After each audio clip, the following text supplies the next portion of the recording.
Kita bahas film thriller artistik baru, Burung Dalam Sangkar, dibintangi Willem Dafoe, aktor langganan nominasi Oscar. Konsepnya menggugah pikiran, jadi jangan sampai terlewatkan. Kisah bermula di kawasan elit tersembunyi kota.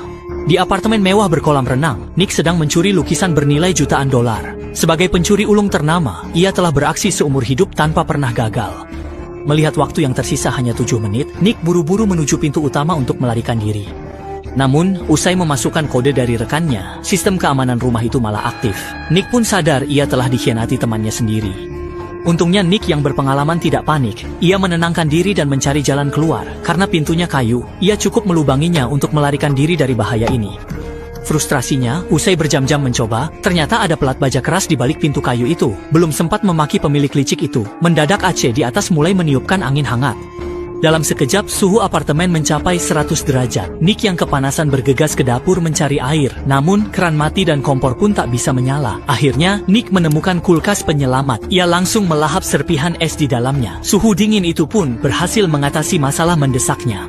Tapi, selanjutnya harus bagaimana? Nick memanggil rekannya dari atas meja, berharap dia sadar. Namun, tak ada jawaban di walkie-talkie. Sepertinya Nick harus keluar dari sini sendirian.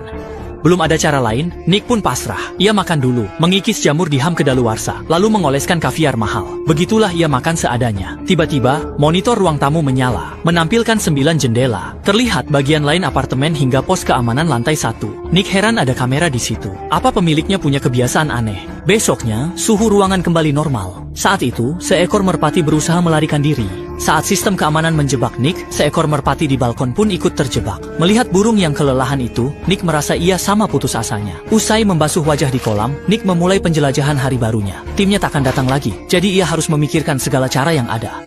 Usai menepuk kaca Guangdong, Nick yakin pemilik rumah ini aneh, tak menemukan jalan keluar. Perhatiannya teralih ke lampu gantung di atasnya. Sudah jelas lampu ini tembus keluar. Lepas satu bagian, dia bisa kabur lewat atas. Karena tinggi atap 6 meter, dia butuh tangga untuk naik. Lalu, Nick menarik semua furnitur yang ada, termasuk barang besar dari lantai 2. Usai diikat dan ditali dengan hati-hati, platform operasi sederhana pun jadi.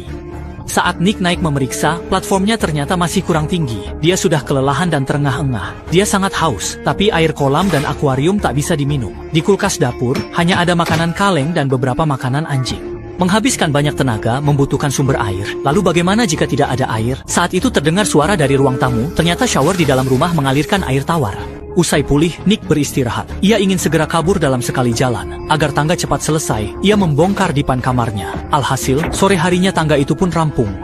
Setelah memastikan strukturnya sangat kokoh, Nick memasang papan pijakan terakhir. Untungnya, kali ini dia bisa mencapai bagian atas. Namun situasi di atas jauh lebih rumit dari yang dibayangkan. Karena waktu sudah terlalu malam, Nick memutuskan untuk mencoba lagi besok. Saat itu hujan deras turun di luar, dan burung merpati di balkon tampaknya hampir mati. Usai makan, Nick mengecek CCTV dan melihat petugas kebersihan di depan pintu. Tak ingin melewatkan peluang, ia segera minta tolong.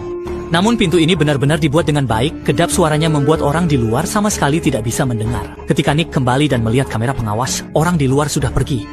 Seiring sistem di dalam ruangan kembali bermasalah, AC di atas kepala kembali meniupkan angin dingin. Nick bingung, ini benar-benar sial banget. Saat itu, sebuah lukisan di dinding menarik perhatian, tampak aneh dan menyeramkan. Apa si bodoh ini naik pesawat? Kalau dipikir-pikir, apa bedanya diriku dengan mereka? Lukisan dunia terkenal yang ingin dicuri kali ini juga ternyata tidak ada. Pada hari ketiga, suhu di dalam ruangan kembali normal, dan Nick pun terbangun dengan santai dari tidurnya. Setelah menikmati mandi shower yang menyegarkan, Nick mulai melanjutkan rencana pelariannya. Dia terlebih dahulu memecahkan sebuah vas, lalu mencari 2 pecahan yang ukurannya hampir sama. Tujuannya adalah untuk membuat kacamata pelindung, agar bisa menghindari cahaya lampu saat bekerja. Nick kembali memanjat tangga setinggi 6 meter. Apakah dia bisa berhasil melarikan diri akan segera terungkap. Dengan alat, ia perlahan-lahan mencongkel bagian pinggirnya. Setiap kali memahat membuat jantung berdebar-debar. Seperti yang sudah diduga Nick, ternyata tidak mudah untuk melepasnya begitu saja. Benar saja, sebuah sekrup sialan pun muncul. Setelah seluruh rangka terlihat, hanya untuk satu lampu gantung saja, ada 12 baut.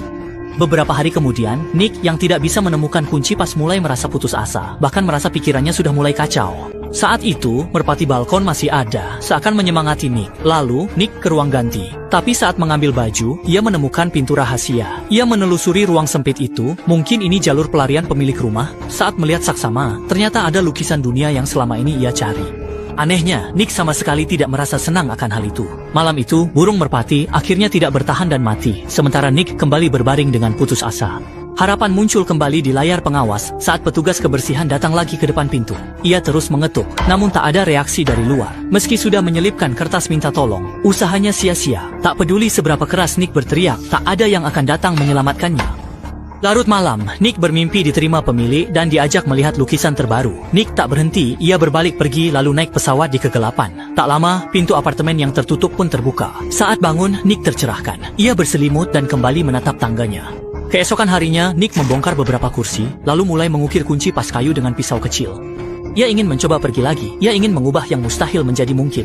Kualitas kunci pas buatannya sangat rapuh, tapi Nick tidak menyerah karenanya. Dengan terus memperbaiki daya tahan alatnya, akhirnya Nick berhasil setelah mencoba berkali-kali. Benar, harapan ada di depan bagi mereka yang terus bertahan. Untuk mengisi tenaganya, Nick mengambil semua ikan dari akuarium, lalu membuat bakso dari tepung. Dengan menahan bau yang sangat menjijikkan, pria ini bertahan hidup dengan gigih. Hari demi hari, Nick membuat banyak kunci pas kayu dan tak terhitung berapa kali ia mencoba. Sambil mengasah kemampuannya, ia juga berkreasi saat istirahat, lalu menata mur-mur yang dilepas dengan rapi. Dikelilingi karya seni, coretan Nick pun kian bernilai. Saat stok makanan habis, hari-harinya kian sulit, bahkan air pun habis, membuatnya meraung putus asa. Terdorong naluri bertahan hidup, Nick terpikir cara bagus, memicu detektor asap demi menarik perhatian pengelola gedung agar ia segera ditolong. Ia segera membakar sobekan kertas menggunakan kaca pembesar untuk memicu detektor asap sampai sistem sprinkler membasahi apartemen. Sialnya, rumah itu kedap air, sehingga orang di luar tidak menyadari kejadian itu.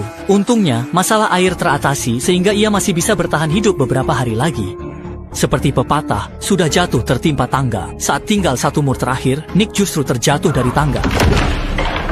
Di hari-hari berikutnya, kondisi mental Nick mulai berhalusinasi. Ia melihat petugas kebersihan masuk ke kamar tanpa suara, lalu berlutut dan menciumnya.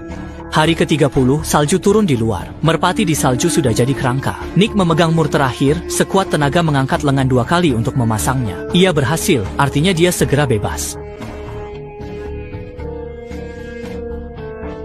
Langit menggelap, Nick menulis pesan di dinding seberang. Manusia mati, musik lenyap, tapi seni abadi. Terima kasih atas jamuanmu, kuselamatkan 3 bendamu dari kehancuran. Mungkin harusnya hancur, karena tanpa kehancuran tak ada penciptaan. Setelah itu, Nick yang hampir kehabisan tenaga mulai memanjat tangga. Tangga ini adalah jalan hidupnya, atau mungkin juga tangga menuju surga baginya. Seiring jatuhnya kaca lampu gantung, Nick akhirnya berhasil melarikan diri dari tempat ini. Saat pergi, dia tidak membawa apapun, bahkan meninggalkan sebuah karya agung untuk tuannya. Film Burung Dalam Sangkar ini bukan sekadar pelarian, tapi pesan bahwa di dunia ini hanya kebebasanlah yang paling berharga.